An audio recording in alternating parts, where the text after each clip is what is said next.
Welcome back नाज़रीन। Break से पहले बात हो रही थी गैस की कीमतों में इजाफे की, लेकिन ब्रेक के बाद हम बात कर लेते हैं इस वक्त पावर सेक्टर के हवाले से सहमाई एडजस्टमेंट यानी कि क्वार्टरली जो एडजस्टमेंट होती है उसकी मद में पहले ही बताया गया कि 22.6 अरब रुपए जो है वो वसूल करने हैं। लेकिन यह भी बताया गया कि जो एडजस्टमेंट है उसकी मद में ₹1.80 जो है वो 80% जो है इजाफा किया जाएगा।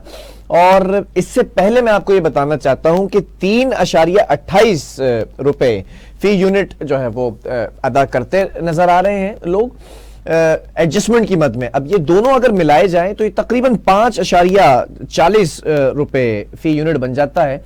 और अब टारगेट भी रखा गया है कि ये हमें कलेक्शन करनी है फ्यूल एडजस्टमेंट की मद में, जो एडजस्टमेंट की जाती है क्वार्टरली। उन तमाम चीजों को सामने रखते हुए इस पर जरा पावर सेक्टर में बात करेंगे। दोनों मेहमान हमारे साथ मौजूद हैं, तौसीफ साहब भी मौजूद हैं केसीसीआई से, और दूसरी तरफ इकोनॉमिस्ट है हमारे साथ अमाइद अशफाक साहब। तौसीफ साहब, मैं आपसे जरा स्टार्ट करना चाहूंगा। ये पावर सेक्टर के अंदर जो मैंने इस वक्त अभी माजी बताया है कि क्या होता रहा और अब क्या होने जा रहा है, पावर सेक्टर को जरा सार्फिन के लिए अलग आप डिस्क्राइब कीजिएगा, और अगर कमर्शियली इंडस्ट्रीज के लिए भी जरा इस पर नजरसानी के जो कॉमेंट्स हैं वो भी दीजिएगा। जी जी, मैंने आपको बताया इंडस्ट्री के, मैंने आम सार्फिन के लिए बताया कि बिजली के बिल पिछले एक साल में ऑलमोस्ट डबल कर दिए गए हैं। ठीक है, अब इसको ये, और चाहे इंडस्ट्री हो उसका भी यही हाल है।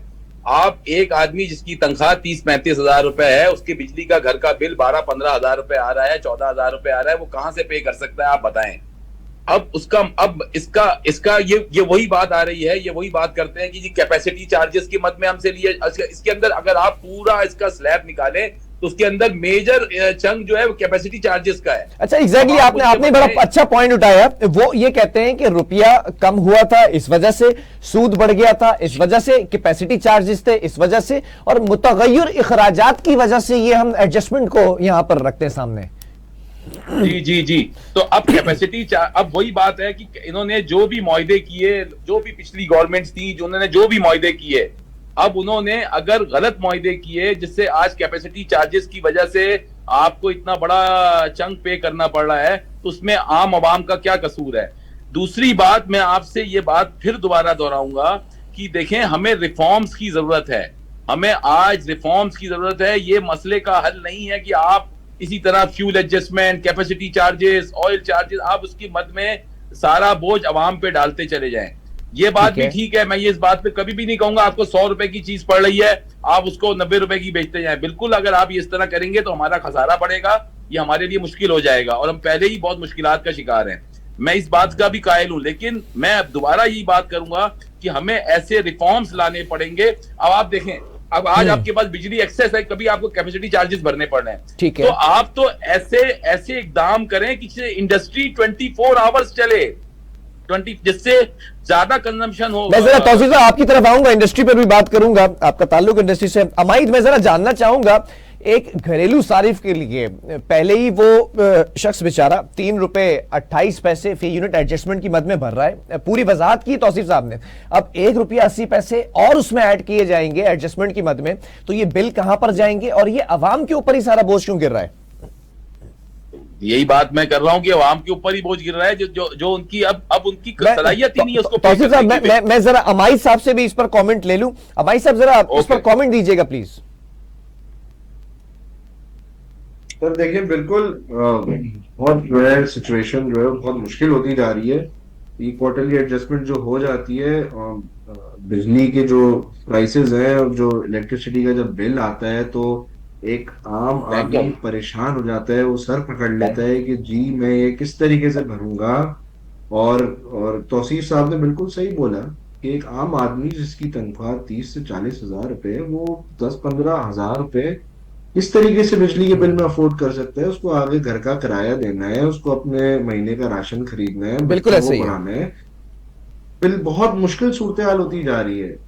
अब इसका सर हल यही है कि एक्सक्यूज मी, इसका सर हल यही है कि जो हमने मुआहदे किए हुए आईपीपीज के साथ, जिसकी वजह से हमें ये जो लीकेजेस हैं और इसके अलावा जो कैपेसिटी चार्जेस हैं, वो सर वो we need to renegotiate with them. और दूसरा ये कि बाकी जो ग्रिड लॉसेस हैं उनको भी हमें देखना पड़ेगा, ट्रांसमिशन को एफिशिएंट करना पड़ेगा ज्यादा, ये सारी चीजें हमें जो है अच्छा ये हमारे मेजर्स साहब लेने पड़ेंगे। एक चीज मैं यहां पर ऐड कर दूं सार्फिन के लिए, ये नाज़रीन आपको डराने के लिए बात नहीं की जा रही है, लेकिन आप तक ये बात पहुंचाना जरूरी है। डिस्कोर्स की दरख्वास्त है कि ये जो इजाफा 1 रुपया 80 पैसे एडजस्टमेंट की मद में किया जाएगा, तो ये ऑटोमेटिकली, जब ये मंजूरी का इम्कान भी है नेपरा की जानिब से बड़े वसूख जराए के साथ, ये के इलेक्ट्रिक पर भी हो जाएगा। हमारे साहब कंटिन्यू कीजिएगा। जी, तो जैसे मैं ये फरमा रहा था कि हमें ये मेजर्स लेने की जरूरत है। जो लाइन लॉसेस है उनको कवर करना है, ट्रांसमिशन को ज्यादा एफिशिएंट बनाना है। बगैर ये मेजर्स लिए सिर्फ कीमतें बढ़ाना कोई हल नहीं है इन चीजों का।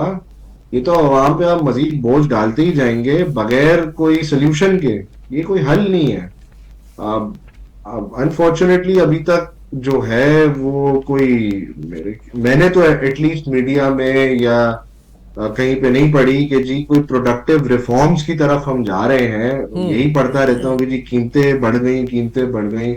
तो मेरे ख्याल से इस वक्त जो एक सूरत हाल है वो यही है कि हमें, ठीक है हम मेजर्स ले रहे हैं लेकिन कोई पॉलिसी इस वक्त अच्छा मुझे किसी ठीक है भी अमाई साहब, उसमें नहीं मैं दिखती। जरा एक चीज पर और जाना चाहूंगा, क्योंकि वक्त कम रह चुका है और दामन वक्त में गुंजाइश इंतहाई कम है।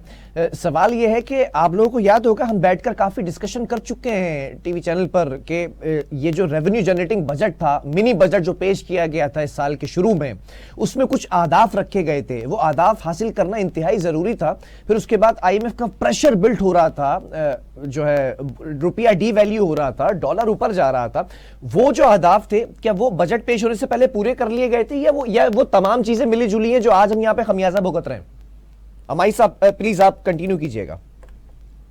सर आपकी आपकी आवाज वो हो गई थी, डिस्टॉर्ट हो गई थी। आप रिपीट कर सकते हैं? मैं सवाल दोबारा कंटिन्यू कर देता हूं, शॉर्टली बता देता हूं कि जो रेवेन्यू जनरेटिंग बजट था साल के शुरू में पेश किया गया था, उसमें जो अहदाफ रखे गए थे, क्या वो अहदाफ हासिल करने में हम कामयाब हुए थे, या फिर जो बजट पेश किया गया वो पिछले बजट मिनी बजट के भी अहदाफ पूरे नहीं हुए थे? वो तमाम चीजें मिली जुली हम यहां पर खमियाजा भुगत रहे हैं इस वक्त जो पॉलिसीज बना रहे हैं।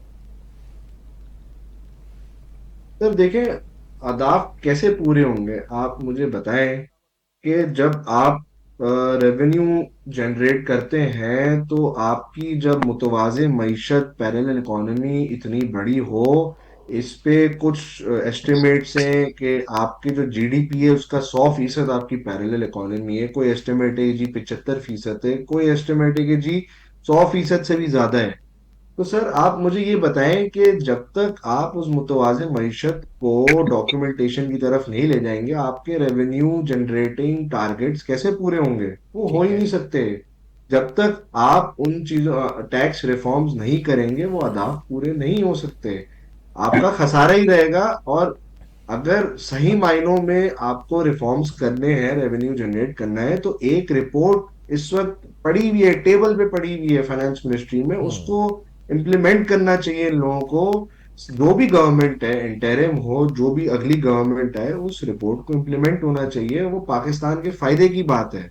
उसमें 2.5 खरब के रेवेन्यू मेजर्स हैं जो कि आम आदमी को इफेक्ट नहीं करेंगे। ठीक है। वो मेजर जैसे हैं वो इक्विटी लाएंगे सिस्टम में, और वो एलिट्स पे है।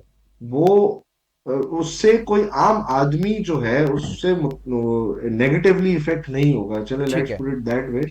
आम आदमी नेगेटिवली इफेक्ट नहीं चलें होगा। ठीक है। तौसीफ साहब जरा मैं चाहूंगा एक आखिरी कमेंट भी, वक्त कम रह चुका है। जो मैंने सवाल किया माई साहब से, उसका दूसरा पहलू यह है कि जो साल के शुरू में रेवेन्यू जनरेटिंग बजट, जिसको आपने और मैंने बैठकर नाम दिया था मिनी बजट को, रेवेन्यू जनरेटिंग बजट का, उसके आदाफ हासिल करना इंतहाई मुश्किल थे। फिर बजट पेश होता है, फिर ये केयरटेकर गवर्नमेंट आती है, ये जो पॉलिसीज और जो स्टेप्स इस वक्त लिए जा रहे हैं, ये तमाम चीजें क्या उस वक्त का बिगाड़ है कि वो आदाफ पूरे नहीं हो सके थे क्या मिनी बजट में?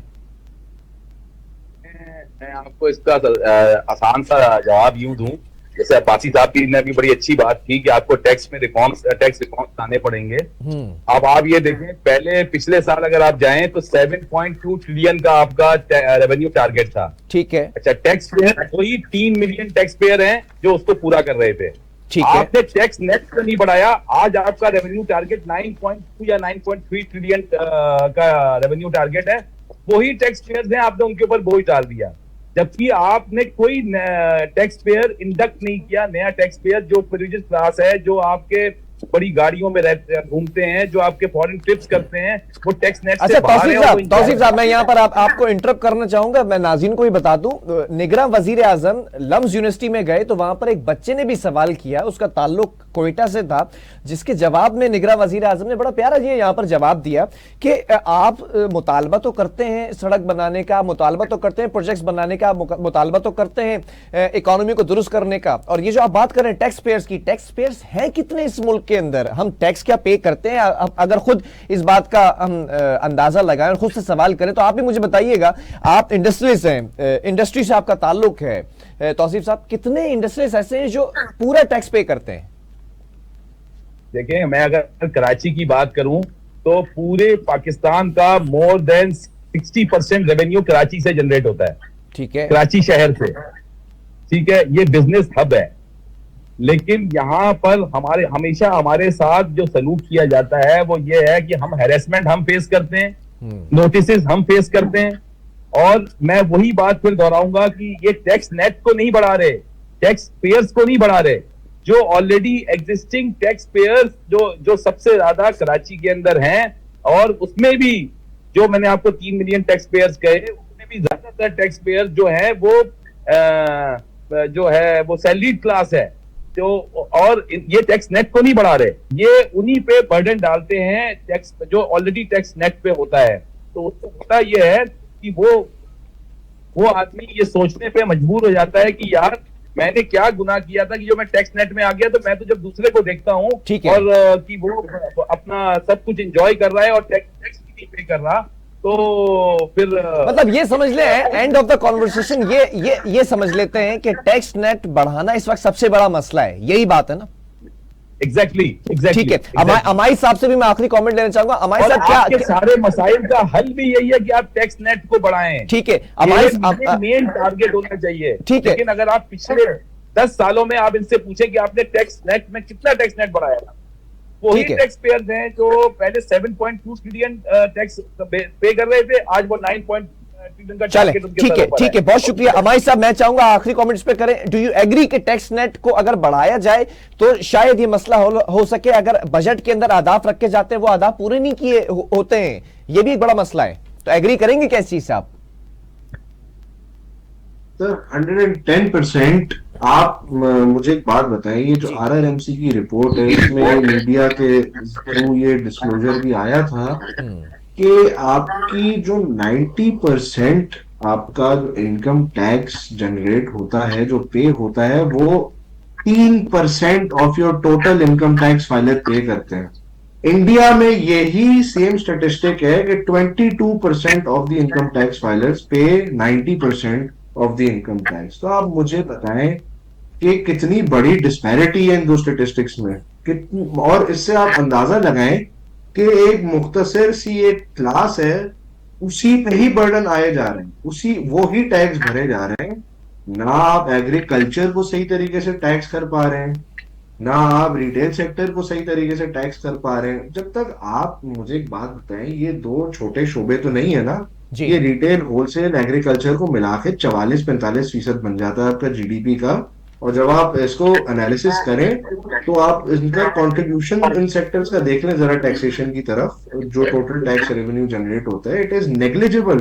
ठीक है, जितनी इनकी कंट्रीब्यूशन है to the GDP, their contribution in the tax revenue should be way more, अभी तो बहुत मतलब ना होने के बराबर है मेरे। चलें, ठीक है, बहुत शुक्रिया अमायद। अशफाक तौला साहब हमारे साथ मौजूद है, माहिर मौशियात और साबिक नायब सदर KCCI तौसीफ अहमद साहब भी हमारे साथ मौजूद है, आपका भी बहुत शुक्रिया। नाज़रीन, यहाँ पर अब कंक्लूजन यही निकला, एंड ऑफ द कॉन्वर्सेशन ये थी कि अगर टैक्स नेट को बढ़ाया जा सके और 10 सालों के अंदर अगर ये पॉलिसीज अगर बनाई जाती तो शायद आज टैक्स कलेक्शन के जो आदाफ रखे जाते हैं वो पूरे होते, और जब टैक्स कलेक्ट होता तो जो आपके रिजर्व्स हैं उनको भी फायदा होता, और खास तौर पर जो ज़खायर के ऊपर जो वजीर तवानाई आज शिकवा करते नजर आए कि 10 सालों के अंदर हम 1000 अरब से ऊपर ज्यादा जो है वो एक्सट्रैक्शन नहीं कर सके। क्योंकि जो गैर मुल्की कंपनीज उनको देने के लिए हमारे पास पैसे मौजूद नहीं है। कंपनीज जा चुकी हैं, यहां से छोड़कर भाग चुकी हैं, सिर्फ 4 कंपनीज रह चुकी हैं जो एक्सट्रैक्शन कर रही हैं। तो शायद अगर इस चीज को काबिल गौर समझा जाए तो कुछ बेहतरी हो सकती है। लेकिन जाते जाते मैं आपको यह भी खबर दे दूं कि रुपए की कदर में जो इजाफा देखा जा रहा है, उससे यह कहा जा रहा है, यह समझा जा रहा है कि 1 नवंबर से डीजल की कीमत में 5 रुपए और पेट्रोल की कीमत में 18 रुपए फी लीटर कमी की जो तवक्को है वो मजीद बढ़ चुकी है। प्रोग्राम का वक्त खत्म हुआ है। अल्लाह हाफिज।